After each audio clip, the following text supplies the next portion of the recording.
been a tough few weeks with results for Wakefield, hasn't it? Yeah, it has. We set ourselves some targets for the beginning of the year, and unfortunately we started well, but the last 2 weeks haven't gone our way. You know, Widnes was really poor. I think last week we probably did enough to win, but then in the end we sort of shot ourselves in the foot a few many times. How was it to come back from such a loss at Widnes?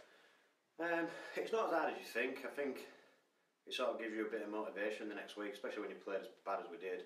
We knew that we needed to step it up, especially we're playing against the champions. So it's one of the things that you need. You know that you can't be off your game. Is it a case of you move on and just focus solely on the next game, or do you look back at footage? No, yeah, we did look back at certain things, but I think the main thing that we took from the Widnes game was that just sort of the ruck control, really, the thing that we sort of done well in the first 2 games, and we did against Saints, really. It was just that ruck control. Did you feel any more pressure on yourselves against St Helens to prove yourself as a team? Yeah, there was a little bit. I think obviously there was a lot of sort of stuff out there and people saying, oh, well, everybody expected it after the Widnes result, and then everybody, I think, with us being on Sky, I think everybody expected just to turn up and watch us get absolutely pumped by Saints, but that wasn't the case, and we knew that we could beat Saints, and we didn't get the result on the night, and I think that was probably more down due to us rather than them, and I think any other day we might have won it. It was a much better performance against St Helens, who was strong. There were a lot of positives to take away from that game, wasn't there? Yeah, there is. There's a lot of positives. I think we played a Saints team. That a lot of people said, oh yeah, they had a few missing, but we played probably exactly the same Saints team last year at the end of the year, and they pumped us by 40 points. So it doesn't matter what team Saints are out, they're a quality team, and that's why they're champions. You travelled to Salford on Sunday. Thoughts on this fixture?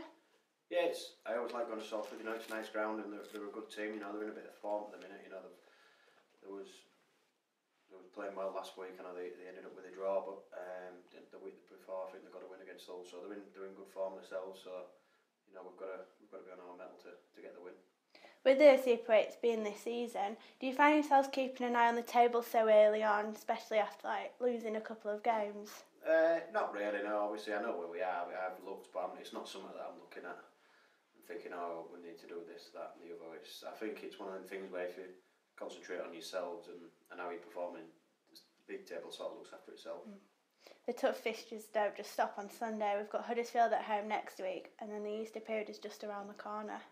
Yeah, that's right. It's there's no easy games this year. There's no easy games any year, and I think that we've just got to concentrate week by week, like we have been doing, setting ourselves targets and setting ourselves goals and doing what we can to win the game.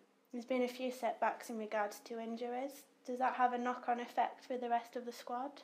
No, I don't think so. I think we've got good cover all over the park, so everybody's confident in each other's ability. So I think obviously it's never good to get injuries, but also it opens the door for another person to step up and show their worth.